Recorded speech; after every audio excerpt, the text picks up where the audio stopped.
Imagine this. You're standing at a crossroads. Behind you is a life spent doing all the right things. Smiling when you didn't want to, agreeing when you disagreed, forgiving when your soul screamed for justice. You've always tried to be kind, fair, selfless. You were taught that good things happen to good people. That if you just followed the rules, played nice, and avoided hurting others, life would reward you. But it didn't. You look down and your hands are empty. No rewards. No peace. No clarity. Just a lingering question that claws at the back of your mind. What if being a good person is a lie? Not a misunderstanding. Not a failed experiment. But a complete fabrication. A moral mirage designed to keep you compliant, weak, and exploitable. Look around you. Do the most powerful people seem like saints? Are the most influential voices always the most virtuous? Or are they something else? More strategic. More calculating. More real. Think back to the times you told the truth and were punished for it. The times you forgave and were hurt again. The times you sacrificed and were left behind. How many times have you watched those who manipulate, dominate, and deceive rise, while you, with your good intentions, stood still? Niccolò Machiavelli once said, "It is better to be feared than loved if you cannot be both." But society tells you the opposite, doesn't it? It whispers, be kind, be good, be agreeable. It never says, be dangerous, be wise, be feared. You've been taught to fear being seen as selfish or cold. But has anyone warned you about the dangers of being too kind? What if goodness isn't a virtue but a weapon used against you? What if morality has been hijacked, not to elevate human nature, but to chain it? There's something deeply unsettling in this idea. Because it doesn't just challenge how you act, it questions who you are. You want to believe that being good is noble, that it means something. But the moment you look deeper, the cracks begin to show. Machiavelli didn't write The Prince for monsters. He wrote it for survivors, people navigating a brutal world where purity gets devoured and idealism gets crucified. His words were not evil, they were honest. A man who wishes to act entirely up to his professions of virtue soon meets with what destroys him among so much that is evil. Imagine you were raised in a room where you were only ever shown the color white. You were told it was the only color that existed, that everything else was dangerous. Then one day you stepped outside and saw the truth, black, red, blue, gray. The world wasn't monochrome. It was a war of colors. You've been raised in a moral cage where complexity was reduced to simplicity. Right versus wrong. Good versus evil. But the world doesn't work in binaries. It moves in shadows. And in this darkness, those who survive are not the good, but the adaptable, the ones who stop chasing virtue and start embracing reality. So here's the great question. What if your obsession with being a good person is precisely what's holding you back? What if it's not morality that makes life meaningful, but power, self-awareness, and the courage to see the world without illusion? What if Machiavelli wasn't corrupting our minds, but trying to free them? What if your failure to thrive isn't because you're broken, but because you've been trying to fit into a world that rewards deception more than decency? Think about it. The people who gain influence, who move nations, who shape destiny, are they always good people? Or are they people who understood something deeper about human nature? Something you've been too afraid to see? Ask yourself, why does kindness often invite exploitation? Why do the virtuous often suffer while the ruthless succeed? Why is it that those who speak the truth are silenced while those who lie thrive? And more hauntingly, what if trying to be good in a corrupt world is not just naive, but self-destructive? Let this idea settle. Feel its discomfort. Let it disturb the moral comfort you've wrapped around your life.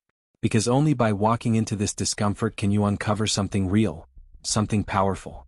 This isn't about becoming evil. It's about seeing clearly. And once you do, you may never want to be good again. It begins long before you're aware of it. Before you even know what morality means, you're being shaped, groomed even, by a world that teaches you to equate obedience with virtue, conformity with goodness, and submission with moral superiority. You're rewarded when you say yes, and punished when you resist.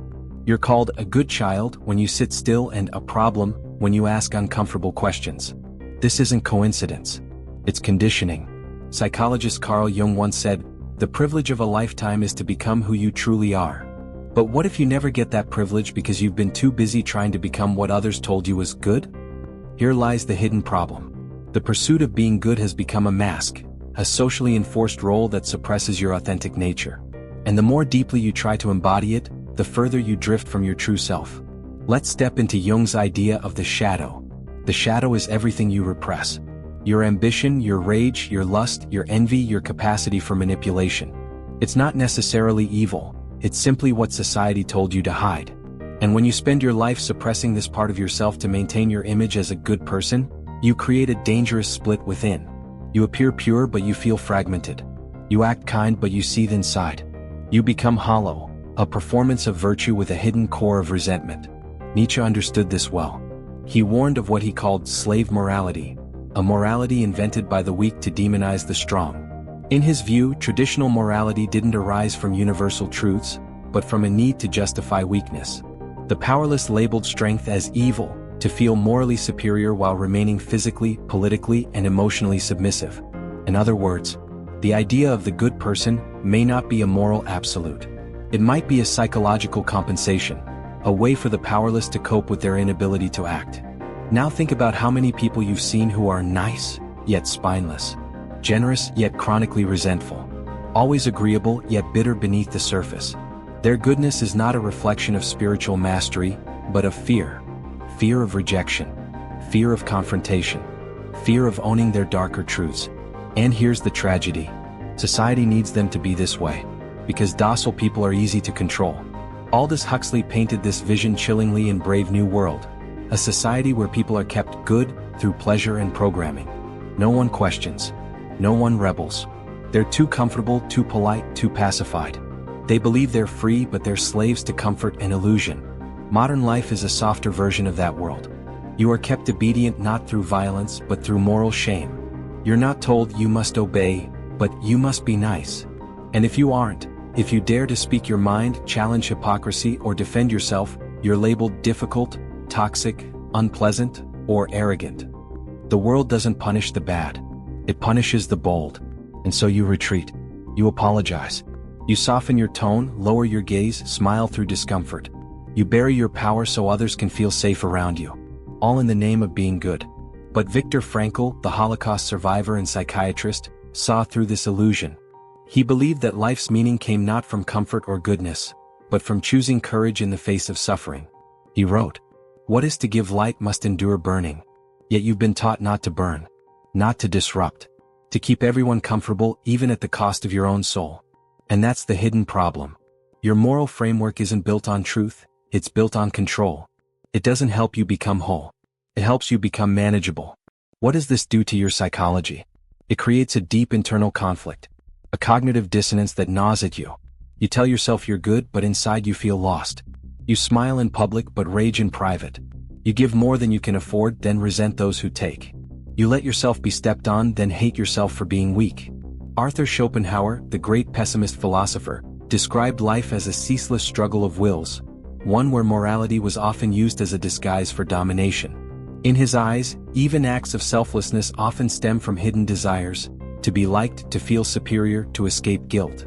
This doesn't mean there is no such thing as true goodness. It means that what we call good is often deeply infected by self-deception. And perhaps the most dangerous illusion of all is this, that being good is the highest thing you can be. No, Jung would argue otherwise. He believed the goal wasn't to be good but to be whole. Wholeness includes your darkness, your flaws, your ambition, your primal instincts. To be whole is to integrate, not to amputate. To reclaim what you've banished. To own what you've been taught to fear. So ask yourself, is your goodness a choice or a performance? Do you speak your truth, or do you choose silence to seem agreeable? Do you give out of love, or out of fear of being disliked? And deeper still, who are you beneath the good person mask? That's what Machiavelli forces us to confront. Not a call to evil but a call to honesty. Because until you strip away the moral illusions and see your full self, light and shadow, love and ambition, you will remain a puppet, not a person. There is a cost to every illusion. When you spend your life trying to be a good person, the price is not always visible. It doesn't show up in your bank account or on your face. It shows up in subtler ways, in the way you hesitate before speaking your mind, in the hollow ache that follows your generous acts, in the quiet fury you carry but never admit. And that is where the damage festers. This is the danger of unconscious goodness. It turns you into a vessel for silent self-destruction. You bend. You break. You bleed quietly. All for the approval of a world that doesn't even notice. Neuroscience has a name for this kind of sacrifice: chronic appeasement. It's not heroism. It's not nobility. It's a trauma response. The brain, especially in early life, learns to survive through submission. When children grow up in environments where their needs are ignored or punished, they adapt, not by fighting back, but by becoming hyper-attuned to others' needs, constantly scanning for emotional threats, and silencing their own instincts. The result? Adults who are praised as empaths, selfless, so nice. But underneath they are anxious, disconnected, exhausted. Being good becomes a way to avoid conflict, not a conscious moral choice but a strategy of survival. And the brain rewires itself accordingly. The prefrontal cortex, the seat of decision-making, becomes dominated by the fear center, the amygdala. Your decisions stop being rational or free. They become reactive, pre-programmed to seek safety through submission. You don't choose to be good. You've been neurologically trained to need it. And this creates a paradox. The more good you try to be, the more manipulated you become, by your family, your partner, your boss, your culture. People sense your need to please like sharks sense blood in water. They test your boundaries and find them non-existent. They take more and you give more. You smile through the theft of your time, your energy, your dignity. And here's the most disturbing part. You start to resent the very people you're trying to please. But because resentment isn't good, you repress it. And it comes out in indirect ways. Sarcasm, passive aggression, depression, burnout, emotional detachment. You don't scream. You slowly dissolve. Let's zoom out. This isn't just personal. This is cultural. Entire societies are built on the myth of the good person. In school, you're rewarded for compliance, not originality. In relationships, you're told to compromise endlessly, even when your needs are unmet. In the workplace, being a team player often means being silent in the face of injustice. The good person becomes the one who never questions, never challenges, never disturbs the peace. And in that silence, evil grows. Hannah Arendt coined the phrase, the banality of evil, after observing Nazi bureaucrats who facilitated genocide, not out of hatred but out of obedience, duty, and a desire to be seen as good citizens. These men did not froth at the mouth with rage. They were well-mannered, efficient, professional, and deadly. Evil doesn't always come from monsters. Sometimes it comes from those too polite to say no. So what does this mean for you? It means that your unconscious desire to be seen as good doesn't just hurt you, it enables the very things you claim to oppose. By avoiding confrontation, you allow liars to dominate truth. By staying silent, you empower abusers. By always being agreeable, you give tyrants a pass. The psychologist Eric Fromm wrote, "The lust for power is not rooted in strength but in weakness." But the reverse is also true. The desire to be good is often not rooted in morality, but in fear. Fear of rejection. Fear of abandonment. Fear of being seen. And so the world becomes a stage of frightened actors, each pretending to be good, each terrified of breaking character, each secretly hollowed out by the performance. Now imagine what this does to your identity. Your sense of self is built on approval. Your worth is tied to perception. You don't know who you are when no one is watching. You become addicted to validation like a drug. Every compliment feels like a hit. Every criticism a collapse. You cannot stand alone because your foundation was never built. And eventually, you start to disappear.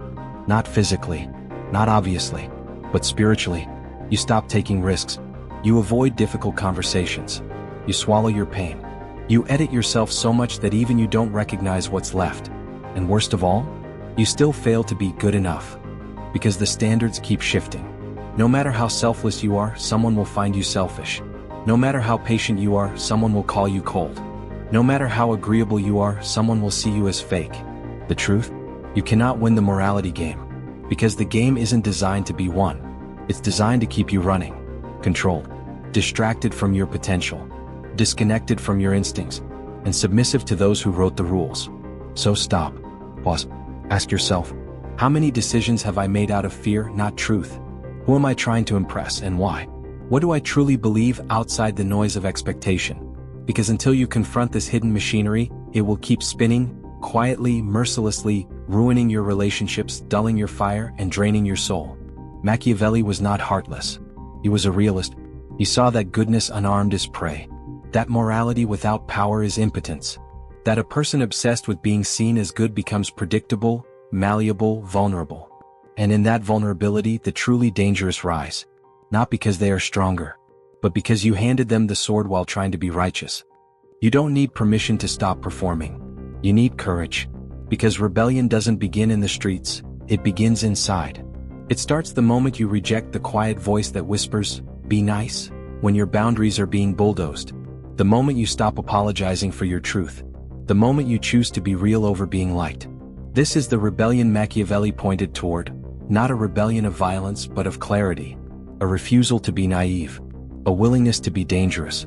Goodness is a suit you were told to wear. Wholeness is the skin beneath it. Being whole means embracing contradiction, the desire to help and the need to protect, the ability to love deeply and set harsh boundaries, the capacity for compassion and destruction. It is not moral schizophrenia. It is maturity. This is what Machiavelli understood. Beneath the cruelty attributed to his name was an unshakable clarity. Human nature is complex. And to live well you must become complex too.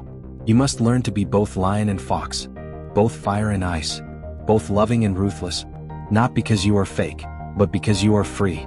You've been chasing an illusion, not because you're weak but because you were taught to believe that being good is the same as being worthy. From your first steps into the world, you were handed invisible rules. Be kind even when others are cruel. Be patient even when time is running out. Be selfless even when your soul is screaming. Be humble even when the world tramples you.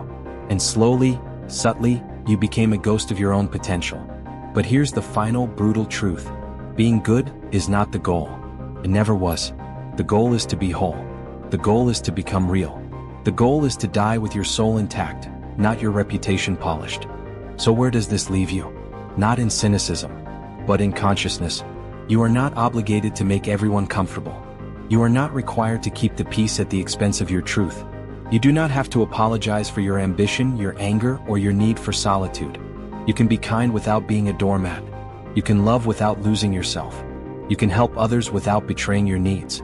This is what Machiavelli really taught, that the world is neither fair nor evil. It is indifferent. And that if you want to live with strength, with dignity, with clarity, you must drop the illusion of the good person and become something far more dangerous, a fully conscious one. Are you ready to stop trying to be a good person and start becoming a sovereign one? Because that's where your life truly begins.